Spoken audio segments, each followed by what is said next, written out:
nice to have them. But we have some pretty interesting folks. For example, Tom Brokaw. Tom Brokaw's got a ranch in Montana. He and his wife, well, they started in South Dakota. He married Miss South Dakota, Meredith, and now they're raising buffalo in Montana. But Tom Brokaw, he wrote a best-selling book. Remember that book?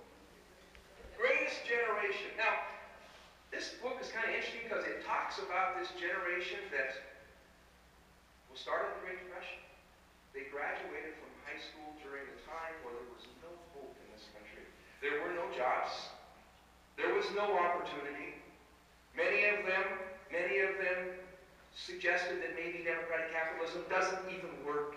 And so this generation, who started with the least, well, they finally got some jobs, got the economy going again, and then Pearl Harbor, World War II, they were challenged again. He calls them the greatest generation because not only did they survive the Great Depression, but in 4 years they defeated the tyrants in both Asia and Europe and split the atom along the way. He called them the greatest generation. I don't know. I wasn't there. Might be. But I can tell you, I do remember, and you do too, it was in the 50s, the late 50s, for you people that are old enough. And all across America, people were gazing into the night sky, waiting for some big event to occur. Now, in the big sky, where you can see a gazillion stars out at night, people did see that light that raced across the sky that people said would change the world. What were they looking at that night when that thing raced across the sky? What was it? It was Sputnik. And Sputnik was not just a satellite. Sputnik, to everybody in America, it simply failed. Somehow the Russians, our enemies, they had gotten a generation ahead of us in aerospace technology. And it scared the heck out of us. We didn't know what else they had. And so it was John Kennedy who spoke here, I understand. It was John Kennedy who was not a scientist.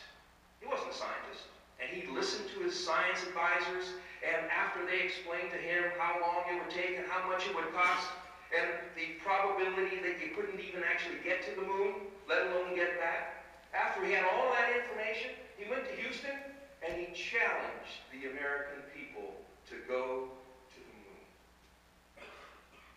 And fifth grade teachers were re-energized because they wanted to have the engineer that would change the world. University presidents said, our scientists will find the things that will get us to the moon. And once again, America, we pulled together for a common purpose. Now, President Kennedy wasn't there when we landed on the moon.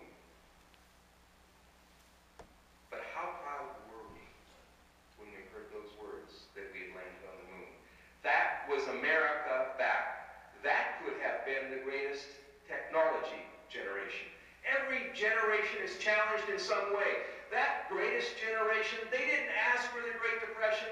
They didn't ask to fight the tyrants across the world. They didn't ask for that. And we didn't ask to be energy independent. We just got the problem from the generations before us. Nobody thought about this.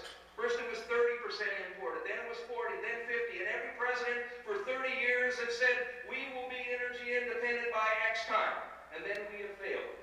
Well, I guess it's not that big a deal. If you got money, you can buy oil, right?